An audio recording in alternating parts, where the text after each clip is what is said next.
30.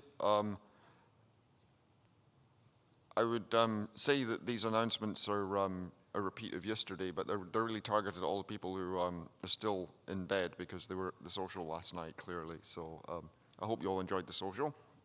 So just a few quick announcements.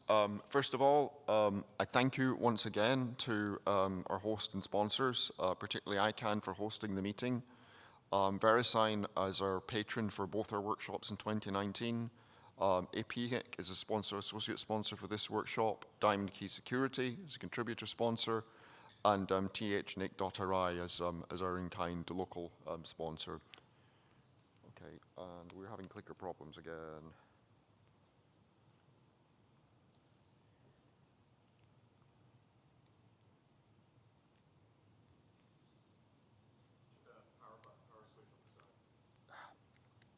No, we're having Keith brain problems. Okay, so this is the Wi-Fi details again. If you didn't get a chance to check out the demos that Jerry is doing by the registration desk of our various software tools, he will be there today for that as well. Breaks are in the foyer. The lunch is in the restaurant back towards the lobby. The toilet is on the way to that. Again, if you have any dietary restrictions, please speak to Dinesh. We'll be happy to advise on the food. Fire exit is either out that side or out the hotel lobby, but basically in the event of a fire alarm, follow the instructions from the hotel staff. Matt will be doing the PGP signing session during the last half hour of lunch. There's still time to participate in that, but please get your keys. No, there isn't. Okay. So if you didn't send your keys in, it's tough. But Matt will be in here at 1:30 to do that. We've only got 2 lightning talk submissions so far, so there's still room for lightning talks. We'll be doing these the final program session today, so please email them to submissions by the start of the coffee break at 10:30 today so that the program committee has time to review them and accept them. Okay, well, we had the social event. And don't forget that we're webcasting, so please line up at the microphone and identify yourself and your affiliation if you have questions to ask. And thank you, everybody, for really active engagement and participation with the questions yesterday. I hope we can keep that going. We've got all the speaker slides, so thank you all for that. And also, speakers, don't forget that the timekeeper is counting down not to the end of your speaking slot, but to the end of you speaking, and there is still time after the countdown to 0 for questions and answers within the allocated slot. Yeah, thank you everybody for adhering to the conduct policy so far. If you need help, board, PC, and crew have red lanyards. And again, if you weren't here yesterday and you're a first timer, welcome. I'm sure all the old hands will help you out. Okay, I will now hand you over to Program Committee Member Anand Budev, who's the session chair for this morning, he'll be introducing the various speakers.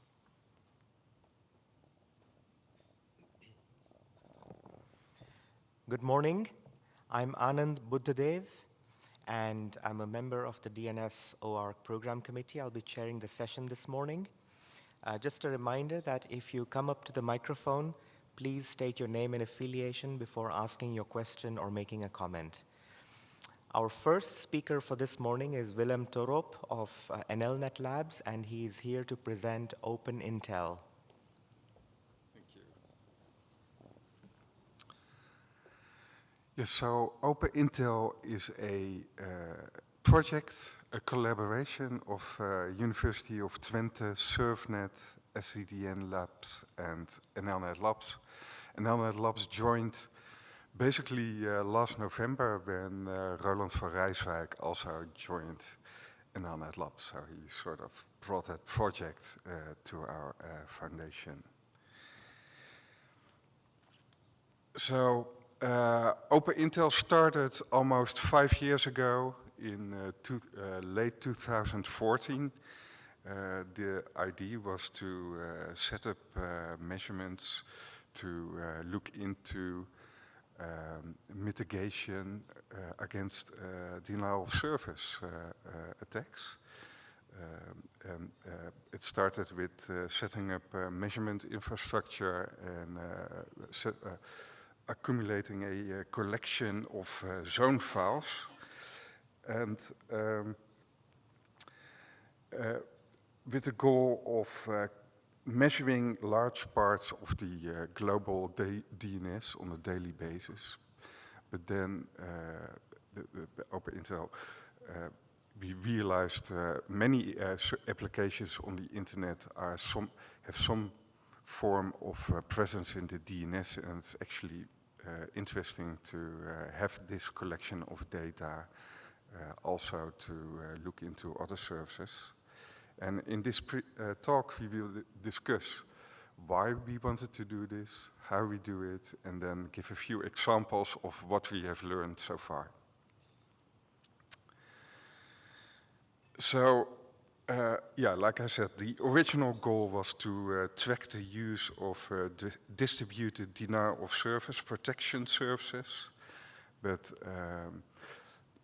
soon it was realized that every network service relies on the DNS in some way, and consequently the DNS, or the history of how DNS data evolves, tells a story about the evolution of the internet and its protocol.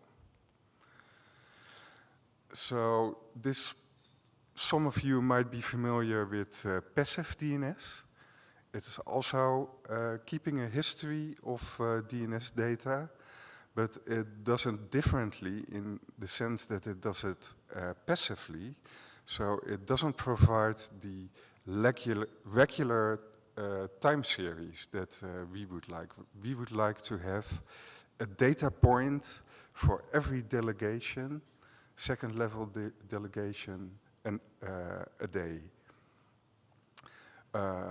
So this cannot be done with passive DNS because you see only what people are actually asking for. So you don't see what's already in the zone, but only what's been asked for.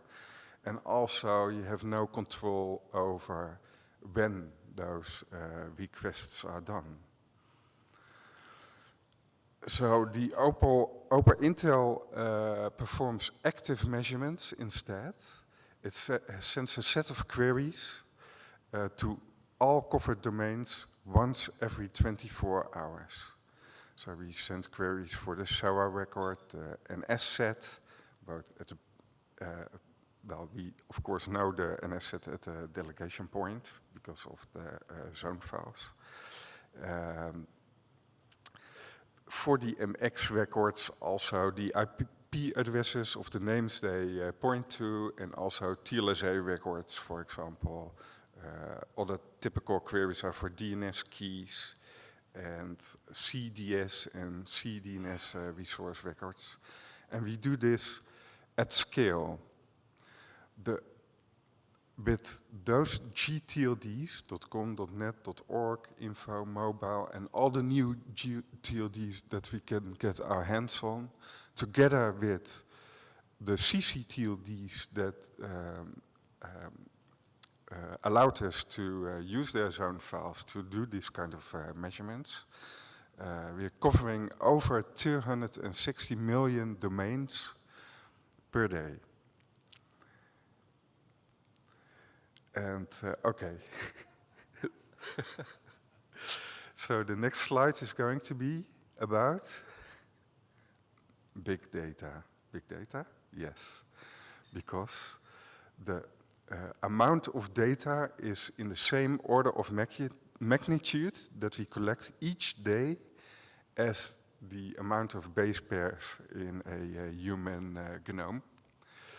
And so this has been ongoing since February 2015, and so 3.1 trillion names or resource record sets have been collected since then, so that's more than 1,000 human genomes already. We try to do it responsibly. So we have clearly marked the address space for which we do the measurements, and also reversed DNS is set up. We're scanning from or doing the queries for all those delegation points with IP addresses from that block. And also we contacted large operators like .com or the larger hoster providers that they might see a lot of queries coming from our vantage points. Also, we spread out all the queries over the day. It's one data point per day for each delegation, and those are spread in the lower right corner. You see the graph of how all the queries are spread out over the day. So, what can you do with all this historic data about all those domains over this long area? Well, we will illustrate the use of OpenINTEL with 3 examples. First, we will have a look at DNSSEC operational practices. Then we have a look in how OpenINTEL can help in improving DNS resilience. And the last example is a funny example, like what we are also doing queries for all the delegation points for the TXT record, and people put all sorts of funny things in that resource record, which is kind of fun to look at. Yeah, so this is to consider the impact of DNSSEC deployment incentives.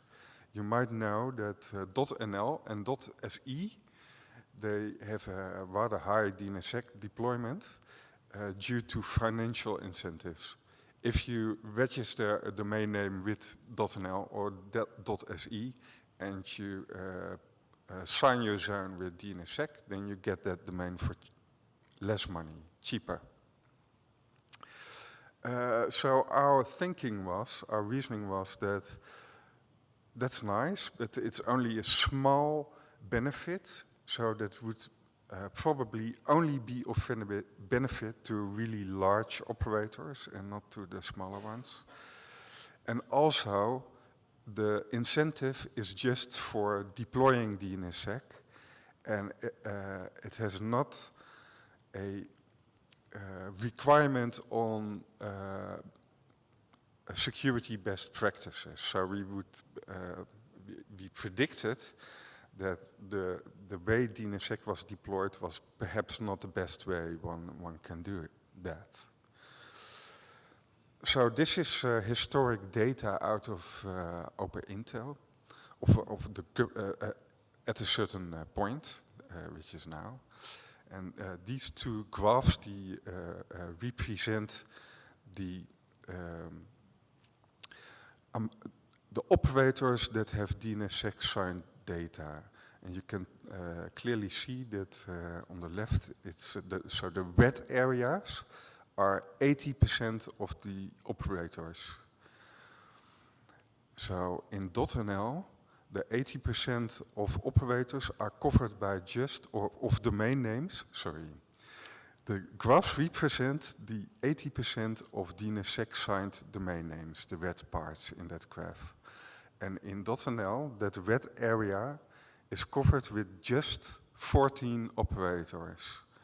And in .se, it's even a little bit worse. 80% of all signed domains are covered by just 3 operators. Now, the table below shows you how many zones those operators have. So those 14 operators covering 80% of all signed zones have 4.5 million zones in .nl, and they almost 3 million of them are signed. And which is similar with .se, 1 million or the large operators have 1 million of the zones and 700,000 sites. In both cases, is almost 63% of all signed zones, versus around 1% with the .com, .net, and .org.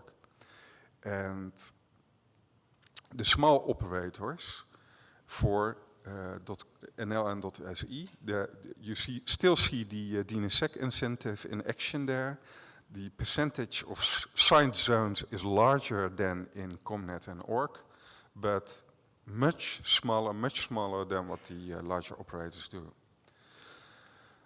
So it's easy to check, or it's possible to check with OpenINTEL the historic data, and we notice that those operators, those large operators, actually never, or almost never, roll their zone signing key.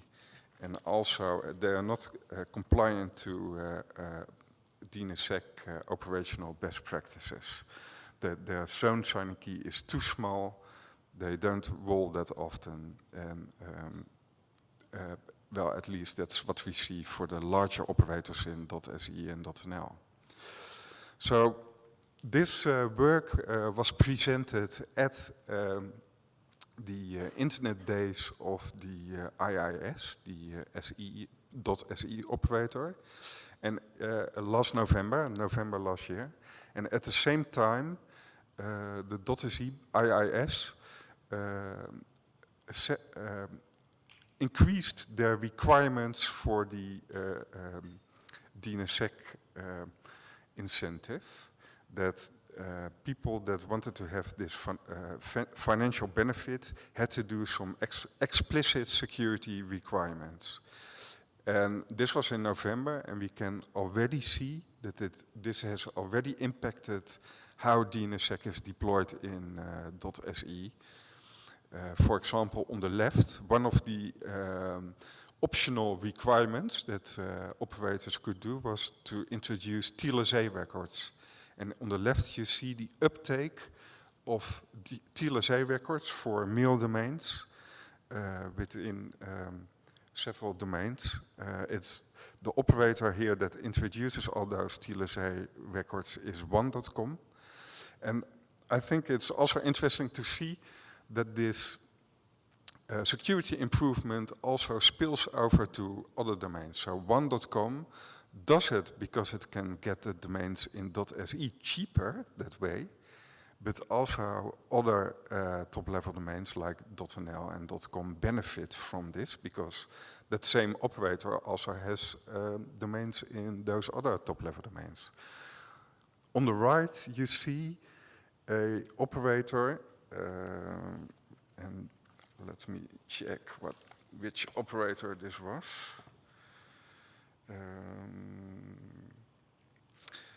Yes, Binero. So they decided to roll to a better algorithm. So the announcement was made in November. In December, they all removed their DS record. All their zones went insecure and came back in January with a better algorithm, you know, the elliptic curve. So that's what's there on the right bottom. So OpenINTEL can also, we can also look into historic data surrounding attacks. So this is the aftermath after the attack on Duane in 2016. The graph that is shown is the number of NS records which are exclusive with Duane, or if the NS set also includes NS resource records that are not Duane. So it's only a small percentage, perhaps only 2% of the Duane customers, though those were all the big internet brands that suffered from that attack. So we can see that the attack had this effect on the topology of the internet.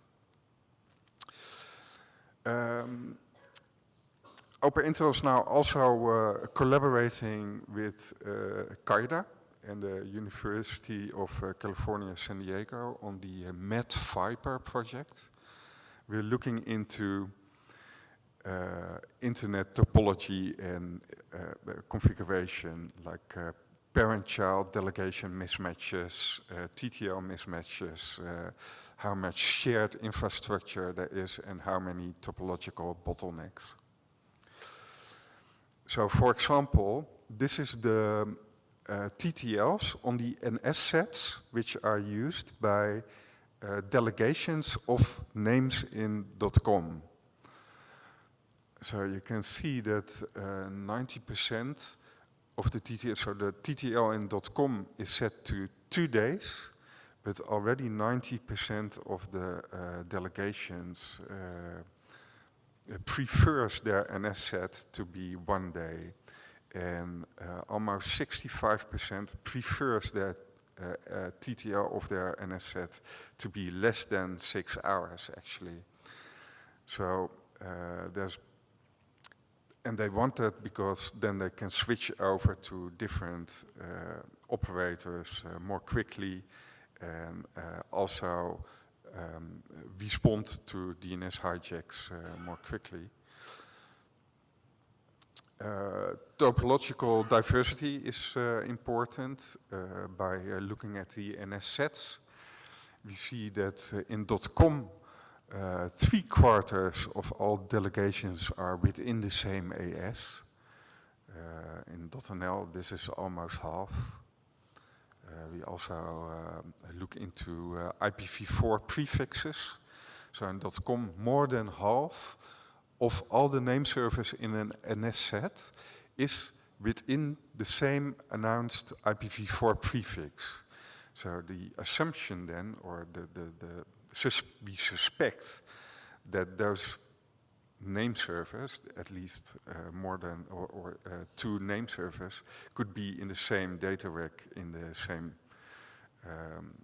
data center. And we now starting a student project with Ripe Atlas to see, with triangular measurements, to see if that's indeed the case. So example 3, what people put in text records. Well, we see all sorts of interesting HTML snippets, JavaScript, Windows, PowerShell code, and other scripting languages, which appear to be part of operations which might not be, have the best intent for the internet at heart. Some malicious scripts appearing there, which are interesting to study. You also see X509 certificates and quite funny pieces of DNS zone files in text records.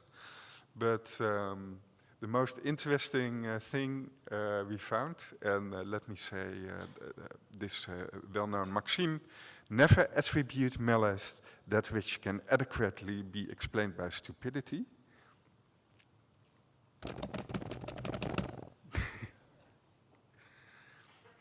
Or say private key. There are quite a few of these, and this one was particularly interesting because we also found the matching DKIM record, including the public key of that RSA key, right? So, future of the project. We are talking with the Dutch Science Council to establish that we can do this or collect these data for the upcoming years, so that we in 25 can still do long-term reflections on how things changed on the internet, looking at DNS zone data at a secondary level. And have a real-world impact by doing research based on this data, looking into resilience and security of the DNS. So, questions?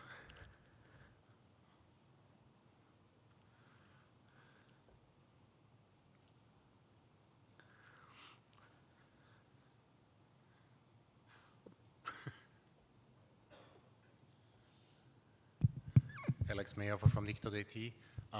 I can only say thank you to you guys for doing that. We are one of those who appreciate getting daily fresh data about essentially the whole DNS of our zone, and we use it for quite a couple of interesting insights and also operational findings. So it's really an amazing data set. So my only question is that going to be something that you guys are going to provide for the next foreseeable future, and it's funded, or? Yes, yes. So because it's quite a big infrastructure. Yeah, indeed. Also, maybe I have to tell. Yeah, so yes, indeed, we're getting sponsorship to make sure that this data will remain and that we can keep collecting incremental amounts of data and put it in our Hadoop cluster, etc. And but also I want to. You are a good example because you are one of the top-level domains which is measured with OpenINTEL, and so it's of benefit to you, you say. So if there are any other top-level domains here in the room and they want to benefit from this data as well, then you can contact me, and we can set up some agreement that for us to use your zone files to get additional data for the OpenINTEL project. Yeah, maybe one use case that I share, we do actually crawl the starting page of each of every .at domain that seems to have an A and quad A or quad A or a dub record. And so what we use OpenINTEL for is when we see that the A record for a page, for a website has changed, then we schedule a recrawl for the next day. So that's really useful. Yeah. Cool. Thanks. Okay. Yeah, I guess that's it. Thank you.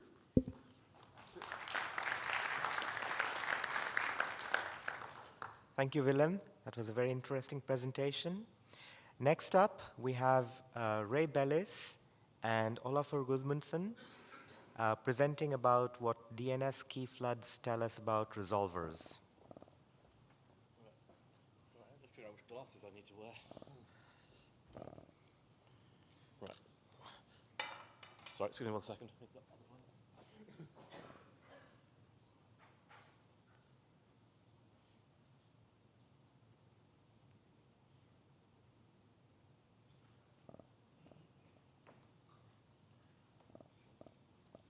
There we go. Perils of growing old. Right. It's working. So I'm Ray Bellis from ISC. To my right, I'm sure you all know Ólafur Guðmundsson from Cloudflare. So we're going to be talking about this odd thing that happened last year. Apparently there was a key rolled in the DNS or something like that. As many of you know, there were some concerns about what was going to happen. Would the internet actually cope with the key rolling? Would the internet break? Would people fail to get answers because the keys, the packet size was going to be increasing? From the bind side of things, we had some concerns, of course. Would our 5011 implementation work correctly? Thanks very much to the ICANN folks for their testbed, which we did make use of. That worked very well. Excuse me. We also had concerns at ISC about whether other people's versions of bind might work correctly or not. And we're looking at, excuse me, there's the lack of sleep getting to me. And, looking at the trust anchor signaling, we also had concerns about how accurate that would actually turn out to be. Our own data analytics platform at ISC is not that great, and with Cloudflare running some F-root nodes on our behalf, we also asked them to look at the data for us. So the data source we looked at, aggregate data with NASA's permission, because Cloudflare also serve e-root sites, so there's going to be some data here from NASA as well.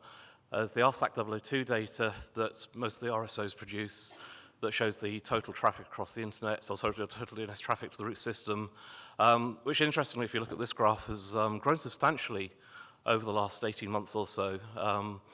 We're seeing something in the order of 1 million queries per second across the entire root system, So yeah, 50% growth since January last year to April this year. And we've also looked at the data that ICANN produced from the Octo team on the data they received, the summary data from the RFC 8145 signaling data. So yeah, that ICANN data, it was a daily summary report. There were two different formats of this data produced over time. So the first one included quite a lot of information, including basically all key IDs, individual IP addresses, the counts of the number of times each IP address was seen. They later reduced that to only include the ASN and the IP address, and essentially only one record per day per IP address. It didn't include the counts of how many those IP addresses, the counts of how many times each IP address had been seen within each day. And I'll pass over now to Ólafur to talk more about that. Yeah, so this is an example of the first format. I pulled out one semi-random address. Exact address is not important, but through the basically first 3 weeks of June last year, it kept flipping between true and false as it is reporting the new one or not. And, but it is showing up solidly, basically showing up every day. The TA report that ICANN got was not comprehensive. They did not get all of the instances of all root servers reporting it, so maybe queries went somewhere else. So why is it going up and down, true and false? Well, let's look at this guy a little bit more in detail. It's a typical resolver for a broadband provider. Okay? The best explanation I have for this going up and down is it is actually receiving TA from somebody behind it. So it is acting like a forwarder. Okay, so the signal that is being seen has lots of noise in it in this regard. So it's hard to draw a conclusion what machine is actually originating signal of being bad. This is exactly what ICANN discovered when they tried to action this data.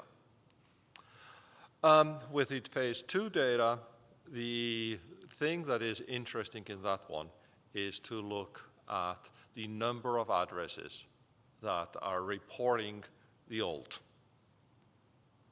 Okay? And fortunately, we see that it is going down, with one exception. More about that later. So we can summarize the signal is not actionable on day-to-day basis. It is possibly actionable when we see shifts in it, as we're going to see a little bit later. There is also a bias in this. Anybody who is running a local route in accordance with RFC 7706 is not showing up in there. I checked a few network AS numbers that are where I know people are doing that, and none of them showed up, not even a single time, in the data sets that we looked at. And also, there is not every root server in there instance. There is also lots of IPv6 addresses in there. We know that lots of DNS query engines, they talk both v4 and v6. There is no way to correlate between the two. So somebody may showing up not too often, but that's because half the time it's showing up as a v4 and sometimes it's showing up as a v6. A very interesting thing was when I started counting how many different unique addresses came out of different ASs. And if you look at those ASs that had the largest number of reported addresses, basically they can be classified into, well, broadband networks as we expected, i.e. possibly people running or validating resolver on a machine at home or something like that. Cellular network was a little bit of a surprise, but then you look at that little bit more detail, and third or non-Europe, non-US cellular providers were much more representative in there. That means either they have both landline and cellular, or cellular is the only way to get internet access. So, and there is also obviously lots of carrier-grade NAT going on in there. So addresses are changing all the time. It's not uncommon to see an address basically seeing 4 or 5 addresses a day from a carrier, and then they're always different. So they are being translated. And the other thing was big cloud compute providers like DigitalOcean and others, they have a large number of these, and they also do not have address stability. The addresses change over time. That means that some of the assumptions we have made about resolvers in the past is that they have always had the same addresses. No, addresses on many of these devices change over time, and either because they move or because they are being spun up, spun down, they move from here to there, whatever reason. So resolvers that are being seen are not necessarily coming from fixed addresses. Okay. Right, so looking at the actual traffic that we saw, hopefully it's not too much surprise to many of the people here that DNSKEY traffic had some interesting artifacts, but we'll go into more detail of that later. So this graph shows the change in the DNSKEY traffic at the point at which KSK 2017 was added in July of 2017, and effectively there was no change. System kept on running as usual. Don't know too much about the line at the bottom. Sorry, the line at the bottom is E-route, and the top line is F-route, and the change there is not because the key been added, it was just an internal change within Cloudflare's network. So then, when eventually the key did roll in October last year, there was a slightly surprising increase in the DNSKEY traffic, the order of 4 or 5 times increase. The actual volumes are fairly negligible still, to be honest. I mean, it's, I'll read that here, sort of 500 or 600 queries per second across the whole of the ENF systems between them. Unexpected, but actually not concerning operationally in any way. The TA signal, I think that's right, I've got to carry that on. Yeah, that did change a little bit. There was actually a spike in the number of systems that only reported the 2010 key, which our analysis would suggest that some resolvers did not like that key role and were essentially trying to keep on fetching the keys when they shouldn't have been doing. So yeah, that medium impact, well, we've said on this slide a 3 times increase. And it stayed quite steady for quite some time after that key roll. So yeah, there was a rise over a period of 2 or 3 days. So it wasn't an immediate jump. It did take a little time to come through. And having jumped, it pretty much stayed there. Again, the spike on that graph on the right is just a measuring artifact, so that's not real. But then the real fun started when the key was revoked in January. And suddenly it went up another further 5 times. Again, this took a little while, it took a day or so, but yeah, it was odd. Nobody was expecting this at all. There's no real explanation for it. A number of people, research groups and other RSOs did look at this, and I'm sure we'll hear more about that later. Fortunately, I mean, the volumes of packets concerned are still not in any way operationally concerning. I mean, 4,000 queries per second over across the whole of the ENF route was not a problem. Sorry, hand back to Oliver for this bit. Yeah, so we were looking at this graph that are showing us what is the change in the TA signal when this happens. We see that suddenly the ones that are advertising that they trust only the new key because the old key was revoked, that happened. But this is happening way faster than we expected. We expected like when we switch keys, then we saw the new key go up slowly. This one is basically down, almost instantaneous. Why? Well, it turns out that not everybody who sends a TA signal is equal. This is the biggest reporters in 1 hour at some point in time. Somebody is sending basically 2 a second. Others are sending of the order of 1 or less. So the signal that was in the prior graph is biased by the ones that send a lot. And the ones that are having either problem or were very good are sending it. The reason why they send this TA signal is not clear. We know that one implementation sends it periodically. Another one says they do it whenever they see a DNS key query. And there is one that looks like it sends it on every query and may be amplified for every query when it is having problems. So yes, but then let's look at what was the change over a few days. So the day before, these are 2 1-hour windows, few days apart, before the revocation and after the revocation. The blue arrows show the good movements, i.e. the one that understood both or accepted both, they went down. The one, why there was somebody who only trusted the new key before, I don't know, but it goes up. The ones that only trust the old one, they went down. I guess that should be a good one too.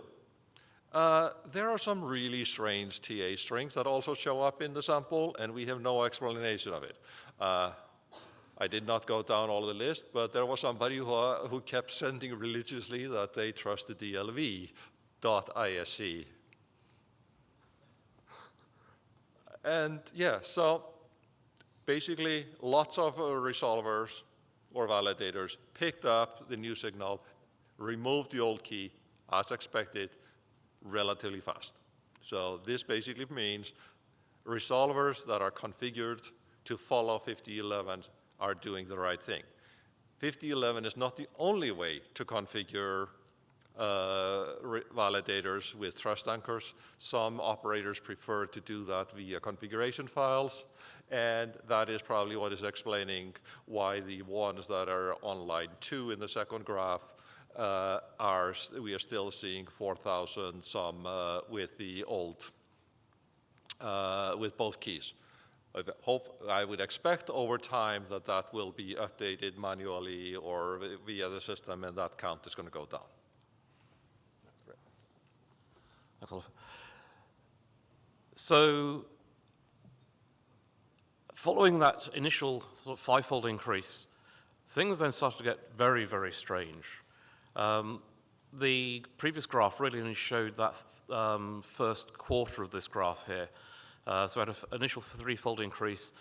And then there was a slow but quite steady increase, trying to read the dates there, through early February. Mid-February, looking at this, about 14th, 15th. And then you'll see there's a somewhat steep rise in the gradient until just before the start of March. And then suddenly all hell breaks loose. And it goes way, way up. Fortunately, this is still way, way below our capacity, so that, again, it's not operationally concerning. But this was something of a mystery. I mean, why should some 6 weeks after the roll, we're still well outside the 5011 hold down timer for the revocation of the key? Why would things suddenly jump up like this? I'm afraid, to a certain extent, this is still a little bit of a mystery, although we do have some ideas. And again, I'm sure there'll be more about this later during today's talks. And this graph here actually shows the entire, I think, sort of 9-month window, roughly, of the entire key roll cycle. So the very small uptick, about a quarter of the way through, is when the key was first rolled. There's a fairly steady level. I mean, there's a discernible increase in the DNS key traffic, but it's flat. And then you can see these sort of 4 separate phases. And then you see at the end, when the key was finally removed, a very sharp drop in the DNS key traffic. So suddenly, for some reason, systems that were entirely unhappy with the key being revoked just fixed themselves when the key was actually finally removed from the zone. Skip that one. We'll include this one in the deck just so people can refer to it if they want to. There's just a bit more detail on these phases. But that drop I mentioned when the key was removed was incredibly sharp. It actually took less than 2 seconds between when the key was removed from the zone and the vast majority of that new DNS key traffic coming in. the systems that were effectively responsible for that traffic noticed that removal essentially instantaneously. The resulting levels are now back to where we were immediately post-roll, so they're still a little bit higher than they were before the key was rolled at all, but yeah, it's now 100 or so queries per second. So there are clearly some systems that are still not entirely happy. The key has been rolled, but it's essentially business as usual. There's a little bit more detail on that drop. Again, and this is that graph on the left is only about a 20-second window. And so that traffic drop, hopefully you can see the titles on the graphs. The left one is the DNS key traffic. The right-hand graph is the number of unique sources of the DNS key traffic that were being seen. The yellow and green being NASA and ISC, ENF routes respectively, and the blue being the total. So there were in fact distinct populations there. It is not the exact same set of sources sending the traffic, but the overall levels were consistent between the two before and after the removal. So the current state of things, the traffic is as it was immediately post-roll. A collection of the TA signaling is still happening. As Olafur said earlier, the actual counts are not especially relevant, we think, but what's most interesting is the way the counts change over time. There are still, unfortunately, 100 source IP addresses telling us that they still only know about KSK 2010, but the only reading we can make of that is that they're presumably not validating, because otherwise they would have fixed them by now. The vast majority of systems, the 75%, are now only reporting the new key. There is still a substantial number of machines that still reporting both keys, but at the very least they're not getting validation failures because they do now have the new key. Again, these are systems that are probably not validating, but they have at least managed to roll the key, so if they are validating, it will be working. Okay, so any questions, please? Thank you. Thank you. So, Warren Kamari, Google. Partly a question and guess also partly just a statement. Can you go back to the summary of TA stuff? It was a fair bit further back. That one? No, further back. One more. Actually, you know what? I can just start talking. So, something that I'm slightly annoyed about is for both of these, Wes Hardeker had provided a bunch of research, and one of the big signals for the 8145 stuff was a VPN app on a bunch of cell phones. And that was a huge contributor to the data, and looks as though that might still be the hasn't been updated yet app, which is providing some of the signal of, looks like I'm validating, but not really. Mm-hmm. And then the other one, for the DNS key thing, on the KSK Futures mailing list, Wes had sent out a bunch of detail about configurations in bind, where a single query causes 6 or 7 outgoing queries. Indeed. Yeah. And the sort of tone of the response to that was largely, that's an old bug, it doesn't really exist anymore, that's not it. There was some follow-up saying, but look, it still happens, and then it all sort of went radio silent. So I'm slightly miffed at the not mentioning a bunch of research which had shown some of this, sort of no credit being given, and then also the, hey, look, I think we found it, and no real follow-up from that. Our focus was just looking at traffic. We are not trying to do any attributions of what this was. So yes, there is other work, and there's a talk after this one that may be going into that detail. Yes, Wes. Hi, Duane Wessels from VeriSign.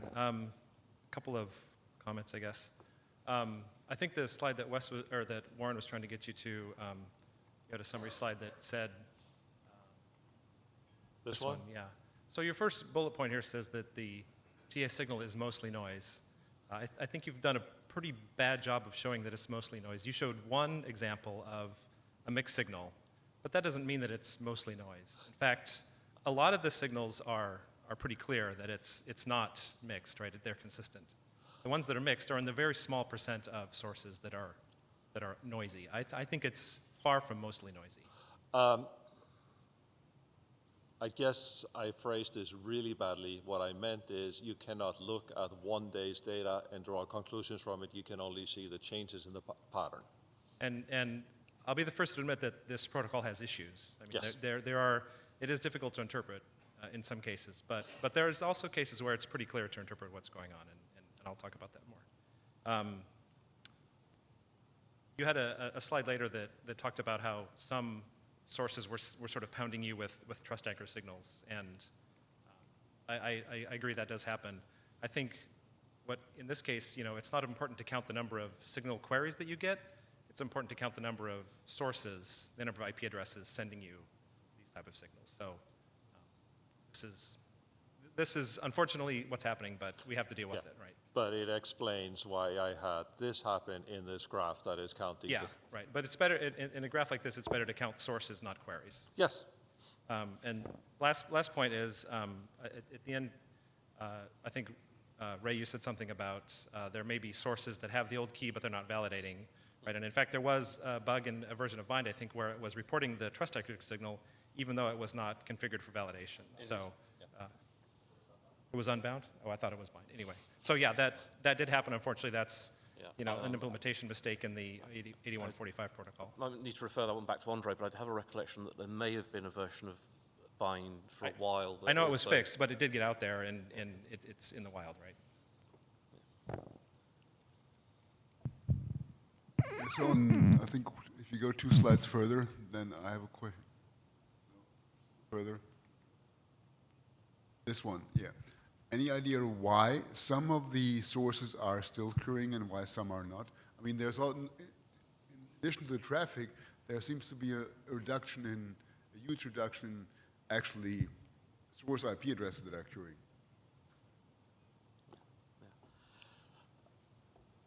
Don't want to speak too much on this one because I'm aware that there's some stuff that's going to be following, but there's clearly a software issue. Yes, some of it is going to be attributable to Bind.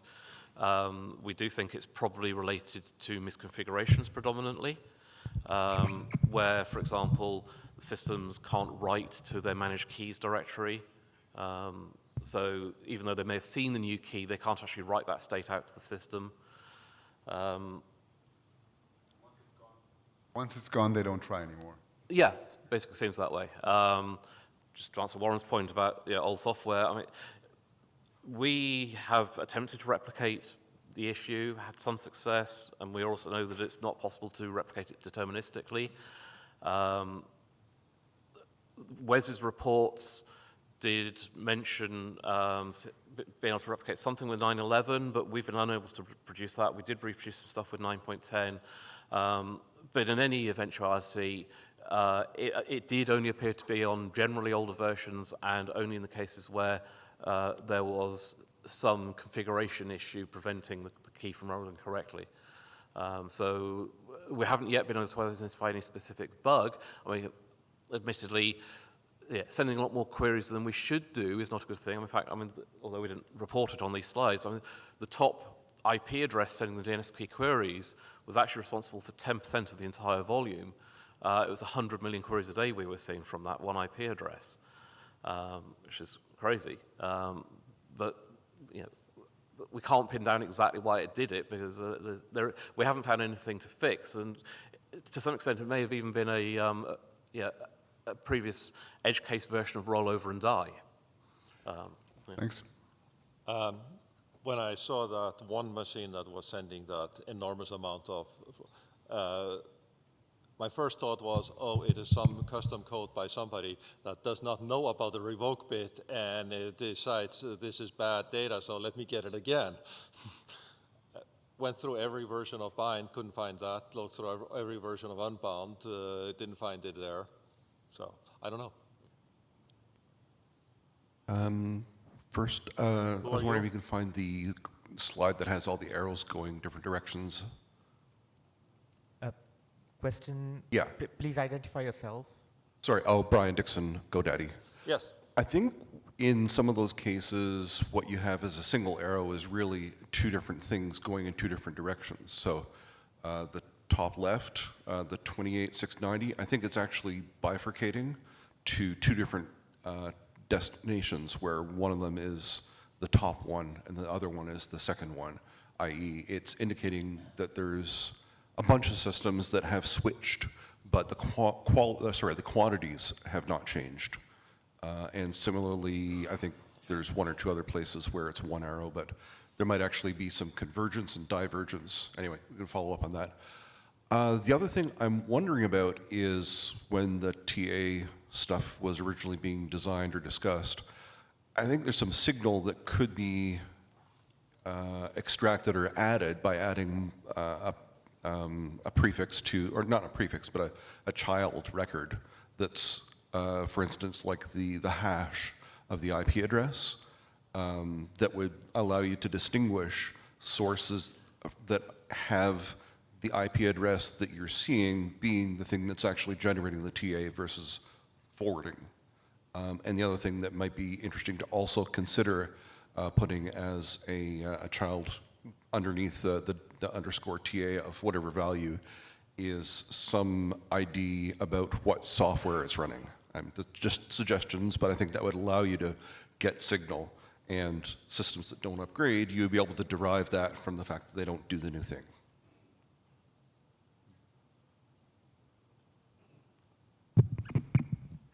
Joe Abley, PIR. Some time ago, before I was at PIR, ICANN actually paid me to call people and ask why they were sending these queries. And it turns out you actually can't pay people enough to do that because it's a horrible job and don't ever do it. And it's also incredibly difficult to track down people these days. It was easier in the 80s.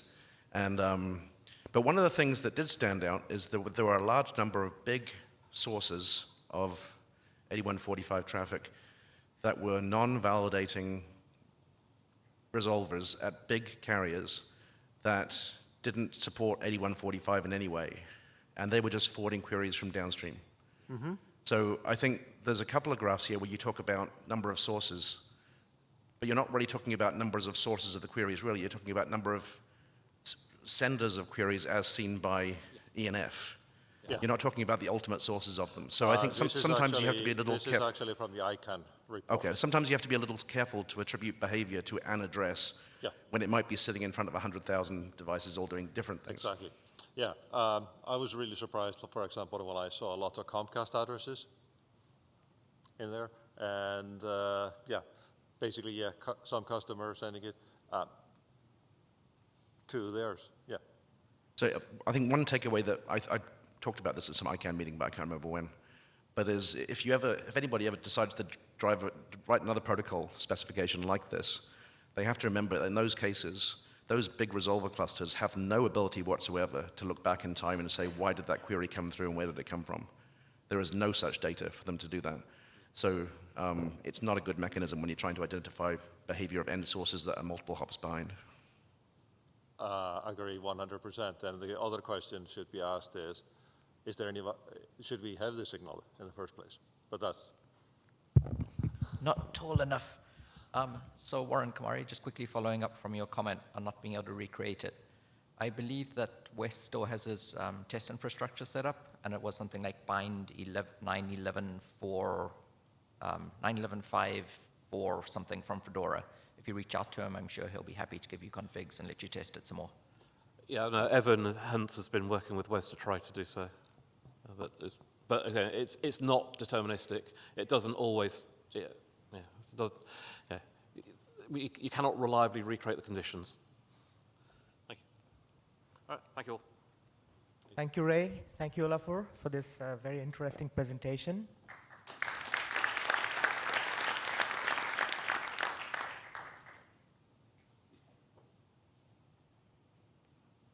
Our next presenter is Duane Wessels from VeriSign. At the speaker's request, this session is not going to be live streamed. So immediately after this, the live stream is going to be paused. This session is going to be recorded and will be made available later.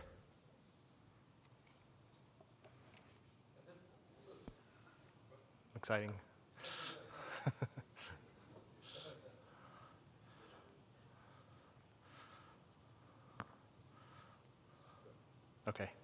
Yeah, thanks, Anand. So I'm Duane. This is another presentation very similar to what we just saw. It's about what things we've observed relating to the KSK rollover. So the reason that we requested this not be live streamed, and you may notice that the slides are not available from the workshop webpage, is because this work is also currently being submitted to a peer review conference. And after we had submitted this talk and after it had been accepted for OARC, we learned from the conference that they wanted to use double-blind review process, which means it had to be anonymous. So out of the interest of caution, we wanted to sort of not violate the terms of that conference and therefore requesting that this not be live cast. The slides and the recording will be available after the end of the conference exception period. So I appreciate the program committee's flexibility here in accommodating us and apologize for the situation. So this, like I said, this is joint work. This is based on a paper that we're submitting. One of the other members of the work is here in the room, Willem Toorop. Some others involved in this are Moritz Mueller, Roland van Rijswijk, Taeyong Chung, Wes Hardiker, and Matthew Thomas are all part of this. So yeah, this is about the rollover. Here's the schedule of events that happened. We're mostly interested in the last 3 events, but I have a little bit to say about some of the preceding stuff. So let's talk more about RFC 8145, the protocol everybody loves to hate. This protocol first appeared as an internet draft in late 2015, was first implemented in mid-2016, and sort of the first recorded signals that at least I have access to are from January 2017. It became an RFC later that year. So at this point, we have more than 2 years of 8145 data that we can analyze. The data that I'll show you is from VeriSign's root servers. And if we look at that, we can see a couple of things. We can see what are the percentage of signal sources that indicate they have the old key and what percent indicate they have the new key. So here's that whole time span of data. You can see that, so on the x-axis, it's the 2+ year time span. On the y-axis, it's fraction or percent of source IP addresses sending the signals. And at the start, essentially all of them say they have the old key, which is shown in purple, and none of them have the new key shown in green. So one of the first interesting things that happens is in sort of mid or early 2017, even before the key appears in the root zone, we start to see some evidence that the new key is appearing as trust anchors. This is most likely due to software updates. As people update their name server software, the key comes in. It may also be that people are manually adding the key. I figure that's a little bit less likely. So after the key is published and then the hold down timer ends, you see the green line sort of jumps up quite a bit over a 24-hour or 48-hour period. That line jumped up, but it didn't quite go all the way to the top. That's what we were hoping for. There's this gap at the top of about 8%.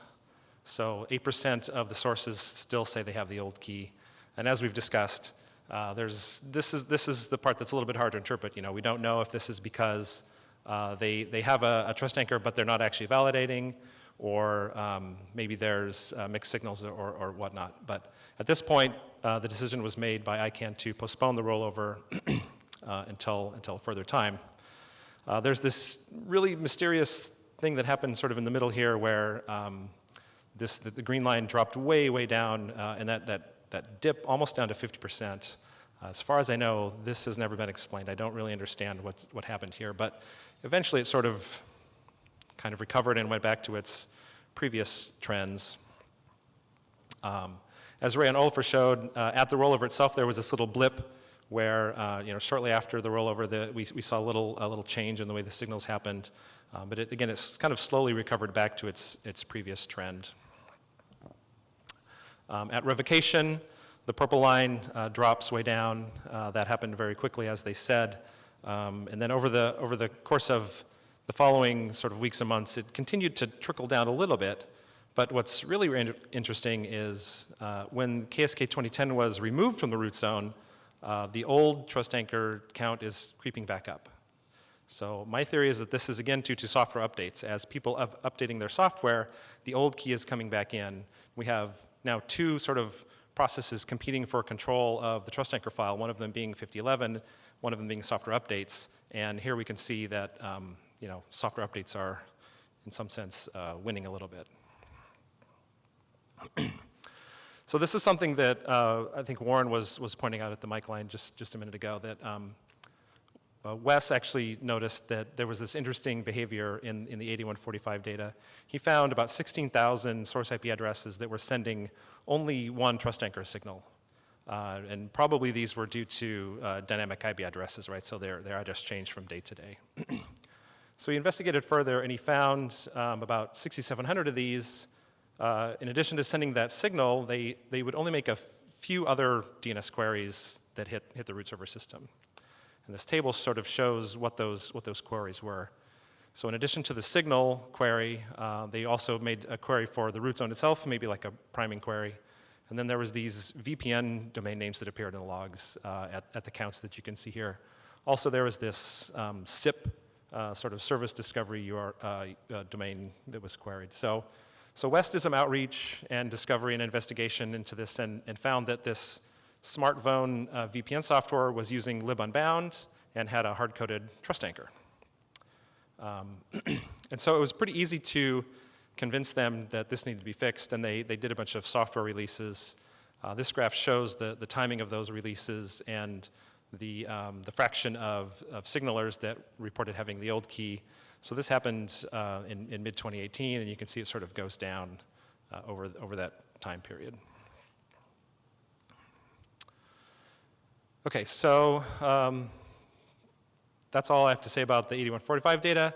Next, I want to talk about what we call the root canary data. The root canary project is an active measurements using the RIPE Atlas probes. For the rollover, what we've done is every hour, using the Atlas probe's local resolver, send a number of queries. One of them is a query for an A record that has a valid signature. One is for an A record that has a bogus signature. And then the third is a query for the root's DNS key record set. So via this activity, we have more than 18,000 vantage points and actually more than 35,000 resolver IP addresses that we could measure. The first two queries allow us to measure the validation state of the probe's resolvers, whether it's secure, insecure, or bogus. And the third query lets us measure the uptake of signatures from the new KSK as the rollover progresses. So this graph shows that latter measurement. Here you can see these two lines.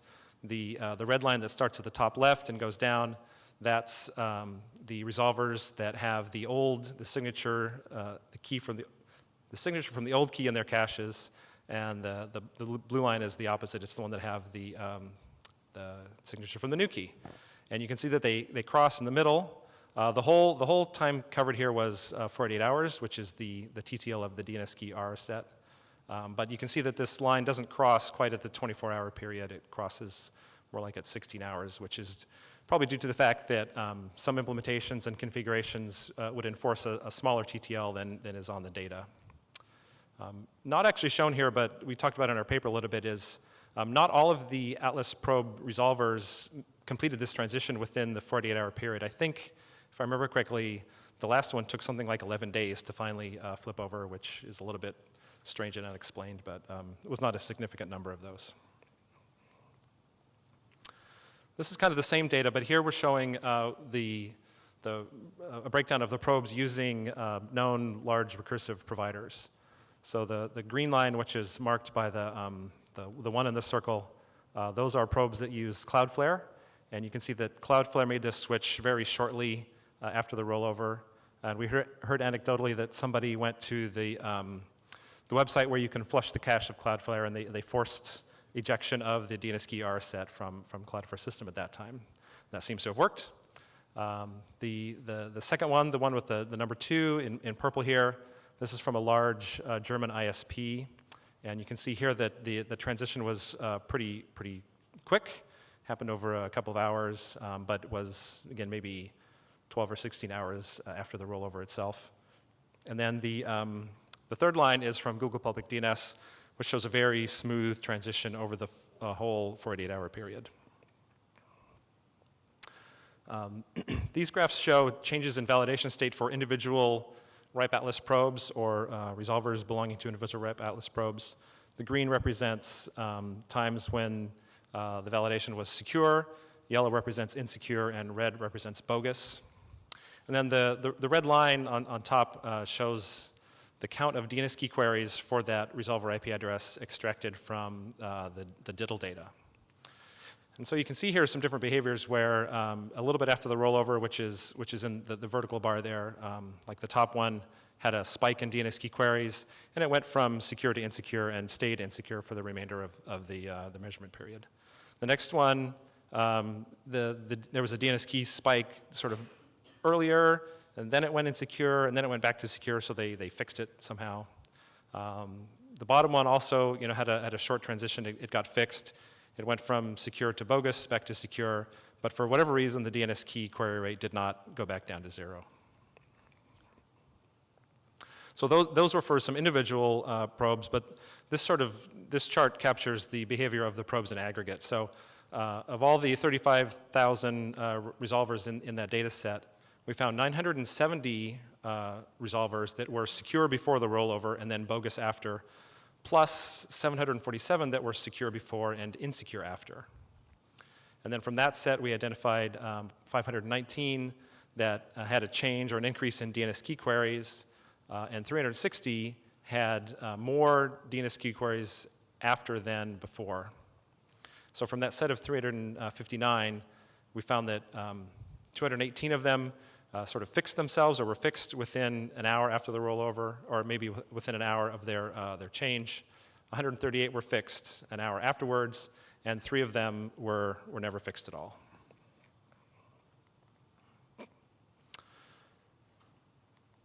Running out of time. And this is very similar to what Ray and Oliver just showed. This is the DNSKEY query data from A-root and J-root. Here our graphs are in millions of queries per day, and it starts out at 15 million per day and jumps up to 75 million per day after the rollover. Again, a factor of 5 increase. This shows the revocation period. Here the trend line is a little bit different, I think, than from what F-root and E-root saw. But you can see that right at revocation, we had this very sharp jump, and then it sort of slowly or meanderingly changed and increased and continued increasing in various ways until by the end of March, we were getting more than 1 billion DNSKEY queries per day, which was about 7 or 8% of the total root server traffic at that time. Again, in itself, not necessarily something we couldn't handle, but looking at this, we saw sort of no end in sight. We figured that this could just continue, so we started to get a little bit concerned. Again, this shows the drop-off at the time that the key was removed from the zone. At unpublished time, it dropped back down to post-rollover, pre-revocation levels.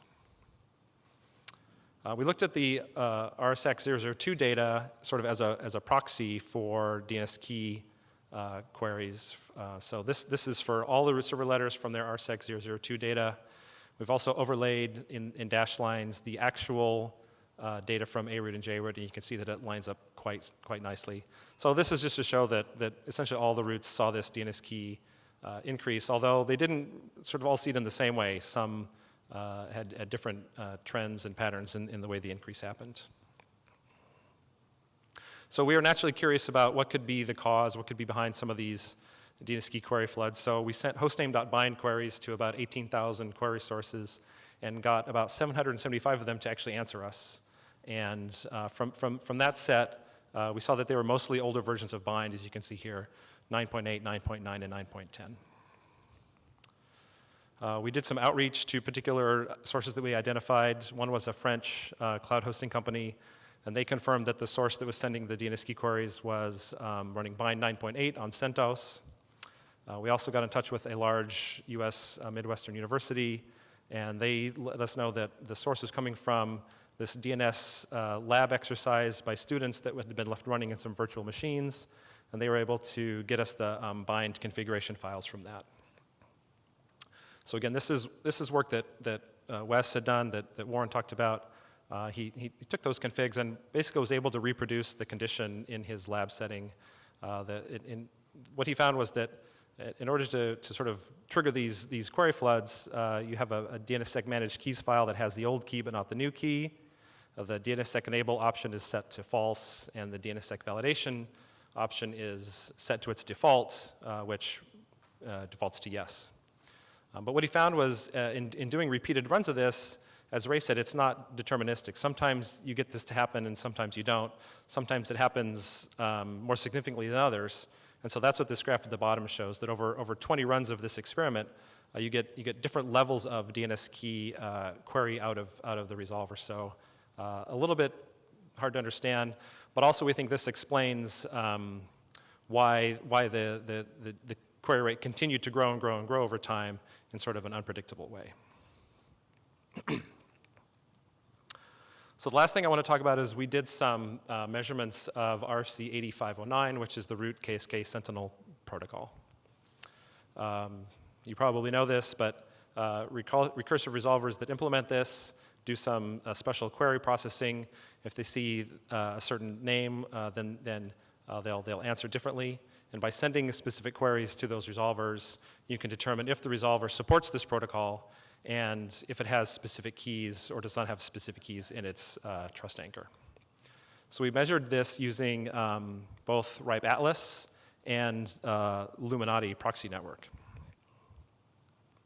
This graph shows what the measurements looked like via RIPE Atlas, also known in this case as Willem's project DNS Thought. I think it's your project, right?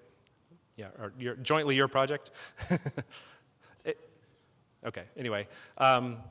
So at the start of the measurements, we counted about 200 or so resolvers that supported Sentinel, and by the end, it's up to 1,500. And you can see that it works as expected. At the time of revocation, all those that were probed reported that they no longer had the old key. Almost all of them actually. It didn't quite go down to zero. There's sort of a little bit left at the bottom there, but for the most part it works. And this table just summarizes those results. So via DNS Thought, there were 10,000 vantage points, whereas for the Illuminati proxy network, which is much larger, there was 385 vantage points. But as it turns out, they both resulted in about the same number of recursive resolvers that could be measured. So in the first case, a little under 20,000, in the other case, a little more than 20,000.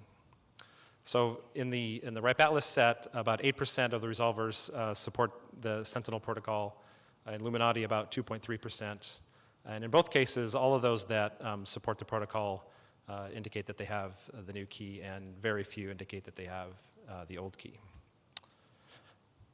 So that's the conclusions, yeah. The first ever KSK rollover was an overall success, especially in the sense that there were very few reported problems, but we would say it was not without its challenges. We can see that there were failures to update trust anchors. I would say that in particular revocation is not well understood at this point. We have these DNS key query floods. We have probably bugs in software. We have the revoked key reappearing now in trust anchor files. And we can observe that there were validation failures via our active probing. So that's the end, and I think we have time for questions. Warren Kumari, Google. Thank you, this was awesome. I did have a question, actually two quick questions about your graph on slide 18. And if you could actually stop on slide 17, just to explain the question. One more back. The top one, which goes yellow. Yeah. Can you go to the next slide then, 18? Where does that show up? Does that show up in never fixed, or like where would that be classified? I don't quite get the... I might need Willem to help answer this. I think it shows up in never fixed. One thing I don't remember, Willem, is how long these measurements, like I don't know how long never is in this example. Okay. I don't remember how long we kept looking after the end of the rollover, but I think it... But I mean, in theory, it would sort of be done. Okay. And then very closely related question. You have 138 fixed after 1 hour.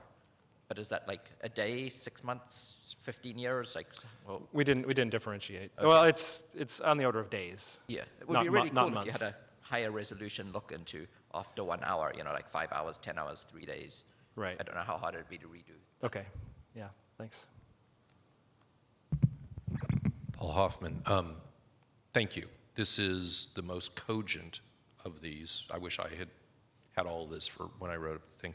On slide 10, you're scaring me. That one. In fact, exactly that part of slide 10. Well, not that whole part of slide 10, the last little bit where it's going up. So I tried to quickly eyeball the top, and it doesn't look like that the ratio of 2017 is going down. It looks like these are new. Did you look at whether we're actually in that last little scary bit, which is like now? Are we losing any 2017s, or are we only gaining 2010s? Yeah, I don't think we're losing 2017s. I didn't look for that, but I don't feel like we are. In your copious free time, if you can look at that, because I mean, we wouldn't see it that much, but I was like eyeballing that. I was going, ew! You know, like if that's going down, there will be huge amounts of sadness. This going up is a Probably bummer. we can live with it, right? Yeah. And then on slide 29, the same sort of worry came up is what's going on now. A couple more, 29. That one. You know, you said, oh, look, the red line didn't go down to 0, no big deal. I consider this to be a big deal given that all Sentinel software is new. So this has to be on a recently deployed, possibly recently fixed system. The fact that that doesn't go down to 0, now it's not going up, so it's not quite as worrisome. That really, really concerns me. That means that there are configurations out there for something that is a newly deployed system where the configuration didn't say 2010, nope, can't happen. Right. I don't know how we can look into that more, but if someone here is looking to follow up on your research, that to me is the worst indicator of anything that has happened. That we, even on stuff we know is not bind 9.8, we know it's really clear. And the fact that it didn't go down to 0 immediately is bad, but the fact that it didn't go down months later, yeah, I'm unhappy. So if someone would look into that. Yeah, I mean, it's very close, right? It's very low percentages, but you're right, it did not go down to 0. Right. Very bad. So again, thank you very much. Okay. You're welcome. Hi, Duane. Jonathan Frakes with the Domain Name Association. I have a question about, I think it's slide 23, and I may have come to the answer as Paul was talking, but I noticed right around the March timeframe, we start to see some climbing there. Does that tie to, what does that tie to? Like, what would you explain that? We don't have an explanation for that. I mean, that's the same as this one, right? This sort of very strong uptake. We don't have an explanation. I don't know. I think that this continues to go up because, as Ray and I said, that this behavior of the DNSKEY flooding is sort of non-deterministic, right? Something happens, it's a race condition or something happens, and then the resolver will get into the state where it starts sending the queries and it never gets out of that state. So over time, more and more of these resolvers out there will get into the state and continue to grow. I don't know why it went up with that shape, though. Okay, thank you. Yeah. So this is Andre IC and Debian developer. So I even believe I can answer Paul's questions because, well, the ecosystem of the Linux distributions, like, if you are sysop, then you want your software to never change because that's a hassle. If you're a developer, you want the users to always upgrade to the latest version. So, so with the bug fixes as the one in Bind, the IC didn't know that it's going to cause the operational problems. Otherwise, we would probably bug the maintainers of the packages to pull this particular fix, because otherwise, even I, as a Debian developer, don't pull anything that doesn't have a security tag on it, because it might break users and it's more hassle. So The graph on the slide 10,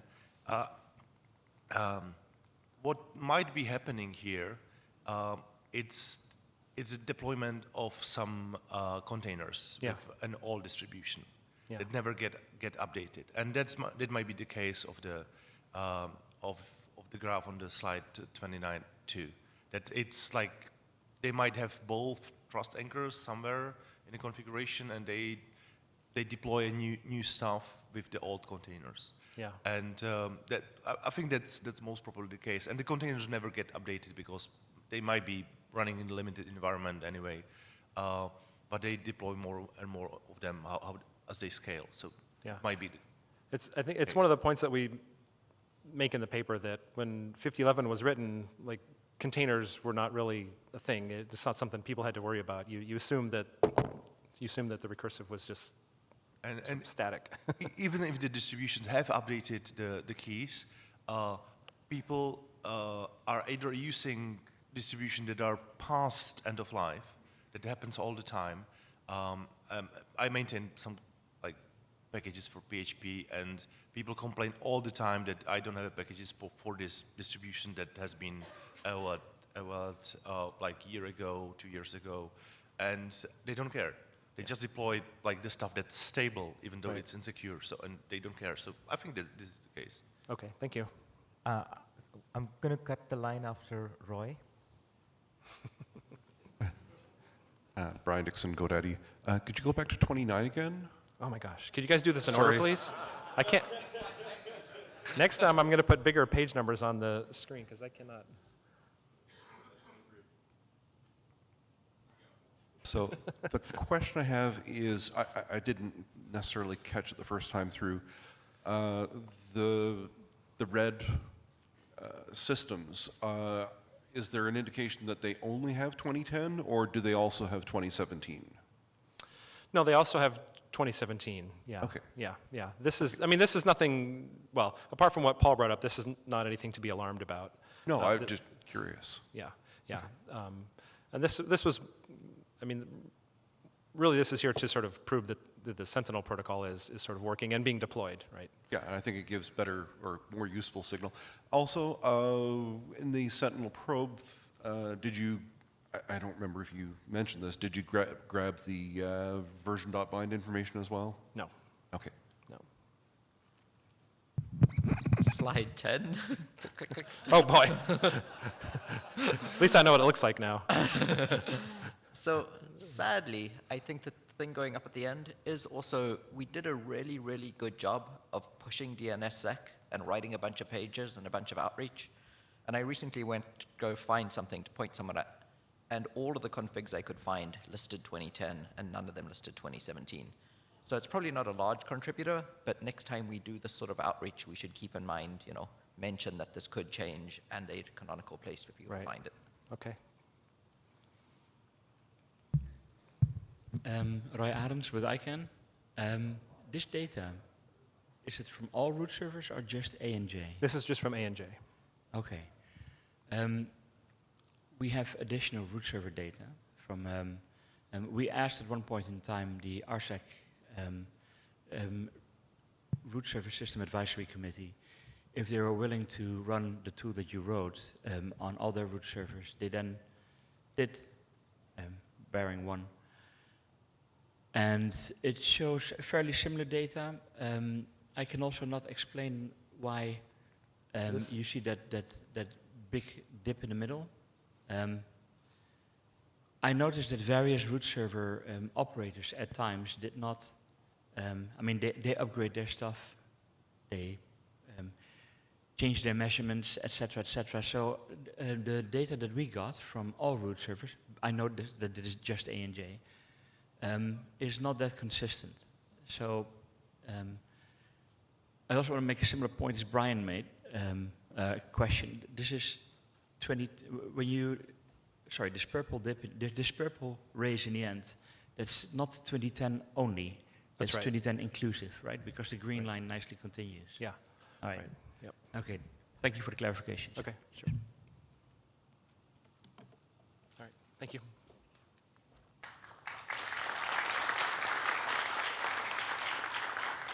Thank you, Duane. Right, so this brings us to the end of our session this morning. A couple of announcements before we break for coffee. The next session will start exactly at 11, so please be back in time for that. I would also like to request all of you to please take the survey and rate all the presentations. This helps the program committee to put together a good program for future meetings and gives us an idea of how the presentations are doing. And finally, for the next session at 11, there is a slight change in the agenda. Paul Vixie, who was going to do a presentation, had to leave yesterday. And in his place, Dave Dagon will be presenting. So just that slight change after 11. Thanks. Enjoy the coffee break.